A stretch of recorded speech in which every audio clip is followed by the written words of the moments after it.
Brutal honesty with Trent Erickson. Girls can tell. Try not to take it personally. I got an email a couple of weeks ago from listener Bethany, who said, I've been thinking about starting a podcast for months. I know what I want to talk about, and I know the name of the show. I even bought a mic and set it up, but I haven't recorded a single thing. I'm afraid it won't be any good and I'll sound stupid. And I feel like if I can't do it perfectly, I shouldn't do it at all. Now that email could have been written by half the people I know. I hear this from my students and from adults who've been starting a business for 6 years. The listener's describing one of the most documented psychological patterns in human behavior.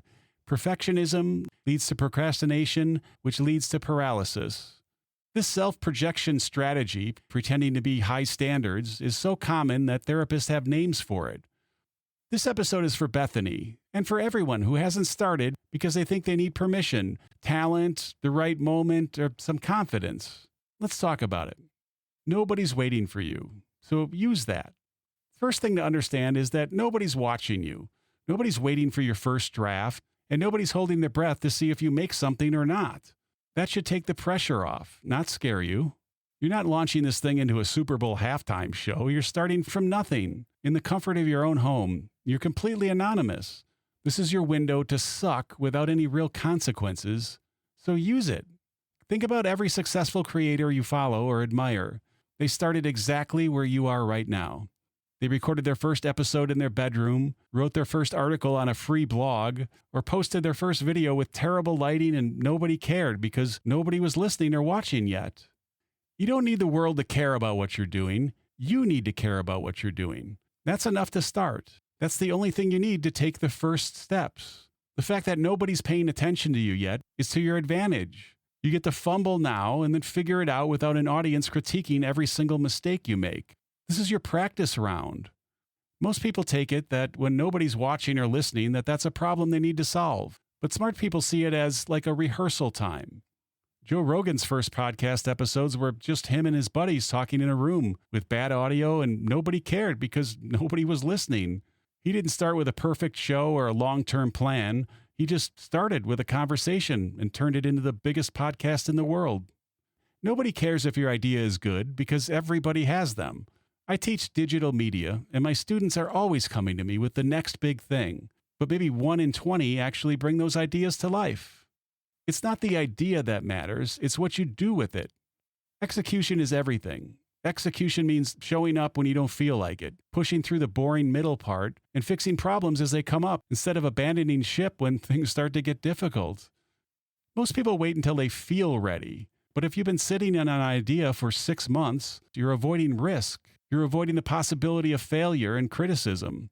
Execution is what separates the thinkers from the doers. It's the difference between success and failure. Who wins in any creative space? It's not the smartest or the most talented person. It's the person who keeps showing up and doing the work. The person with the good idea who executes beats the genius with the perfect idea who never starts. Fear of looking stupid is ego, period. Let's call the fear of failure what it is. If you're afraid to look stupid, you care more about people's opinions than you have faith in your idea. You don't want to be bad at something in public. You're worried people will laugh, judge, or roll their eyes at your first attempt. And they might. But who cares? Let me tell you something. People who are doing things don't waste time mocking beginners because they're too busy building something of their own. They remember what it feels like to suck at something, so they either help you or ignore you, both of which are fine. The only people who mock you for trying are the ones who've never tried anything themselves, because it's safer to critique others than to create their own thing. Their opinions are worthless. They're noise, not an indication of whether your idea is good or not. The fear of judgment can be paralyzing, but research shows that most of that fear is just imaginary. The judgment you're worried about is happening way less than you think, and their judging is actually jealousy. Your first version of whatever is going to suck. It's supposed to. Your first podcast episode is going to be awkward. Your first article is going to be boring. Your first product is probably going to be flawed. Your first video is going to have terrible lighting and shitty audio. There's just no getting around this part of it. You can't skip that phase. If you're trying to perfect something before you release it, you're never going to release it. You'll polish it into oblivion until you've convinced yourself it's not worth doing anymore. I see this with my students. They spend 3 months working on their first episode, trying to make it just right, but by the time they're ready, they've lost momentum and interest, and usually given up entirely. You post the bad version, say the rough thing out loud. Let it exist in the world. You're not trying to impress anyone. You're trying to just begin. You're almost trying to get it over with. The goal is to make it exist. Version 1.0 teaches you what version 2.0 should look like, but you can't get to version 2.0 without version 1.0's existence. Look at YouTube star Casey Neistat. His early videos were grainy and poorly edited, but he posted them anyway, and with each one it taught him something. You do, you learn from it, and repeat, with each version getting better than the last. Clarity comes after action. This is the trap a lot of perfectionists fall into. You want to have the whole map before you start the trip. You want a complete vision, a business plan, a content calendar, and a 5-year strategy. But that's not how real or creative projects actually work. Clarity comes from action, not before it. You don't find your voice by thinking, you find it by speaking. You don't find your rhythm by planning, you find it by doing. The first version teaches you what the second version should be. The 10th version teaches you what you actually care about. And the 100th version teaches you who you're really talking to. You need motion. Plans are useful after you have some data. Before that, they're just elaborate ways to avoid starting in the first place. I know this personally. I waited years to start my own show. I had the voice, the gear, and I certainly had the experience. I literally teach people how to do this for a living, having been in radio for 30 years. I've heard a million awful podcasts, and I knew mine would be better right out of the box. And I still sat on the sidelines wondering if it would be good enough. What finally changed is when I realized I didn't need to make a masterpiece. I needed to start because it was the only way to build momentum. First episodes or drafts are stepping stones, learning opportunities. They're not permanent indications of your talent. You don't owe anyone anything. You only owe it to yourself to put forth the best effort you can. So I hit record and I put it out there, and I kept going. Was my first episode perfect? Hell no. But it was absolutely necessary because without episode 1, there's no episode 24. Every day you don't start is a day you don't learn. Every week you postpone is a week of experience you don't gain. Every month you wait is a month of momentum you don't build. The person who starts something imperfect today will be miles ahead of the person still planning something next year. Because they're more experienced. Experience compounds. Waiting doesn't. Starting doesn't mean quitting your job or investing your life savings. It just means taking the smallest possible step that moves you forward. Advancement only comes from tiny, repeated actions that become habits that move you closer to your vision. So let's make this actionable today. Take one of these 3 minimal, viable actions. 1.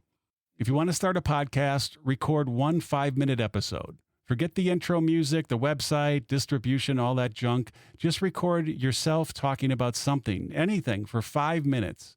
Upload it, save it, or send it to a friend. That is your version 1.0. 2. If you want to start writing, write one 300-word post. Don't worry about your platform or your personal brand. Just write something and post it somewhere. A Substack, a Medium article, a thread on X. That is motion. 3. If you want to start a business, make your first dollar. Go to eBay or Poshmark or wherever you want to go and sell something, anything, to anyone. Figure out how money moves from someone else's pocket to yours. The first sale, however small, proves the core concept. Demand exists, and you can do it. Stop chasing some flawless finish line and focus on the messy starting line. The only way to combat the perfectionism, procrastination, paralysis loop is through immediate, low-stakes action. To Bethany, your first episode won't be perfect, and I guarantee you won't sound the way you want to sound right away, and some people will ignore it. Some people might even think it's bad. But so what? Who gives a shit? You started. You're doing it because you want to be someone who does it, someone who creates instead of just consuming, and someone who puts it out there instead of just endlessly perfecting it in private. What you have to do is you have to stop asking yourself if it's going to be good enough. Start asking yourself if it'll be a thing. Start with the ugly, awkward, unfinished, unrefined version, then do it again, and again, and again. Because the only way to be great at something is to be bad at it at first. And the only way to be bad is to start. There's no other way.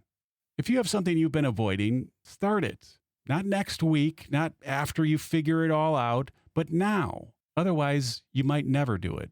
Start the thing. Record your episode. Write your article. Build your business. You need your imperfect action. Stop waiting for permission you don't need and do the work only you can do. There's only one you, and you're the only person that can create whatever it is you're looking to create, because no one's watching right now. Take advantage of that. Go screw it up. Go screw it up. That's the only way to start. Ay, ay, ay. Kind of like this podcast. Just do it. What's the worst that could happen?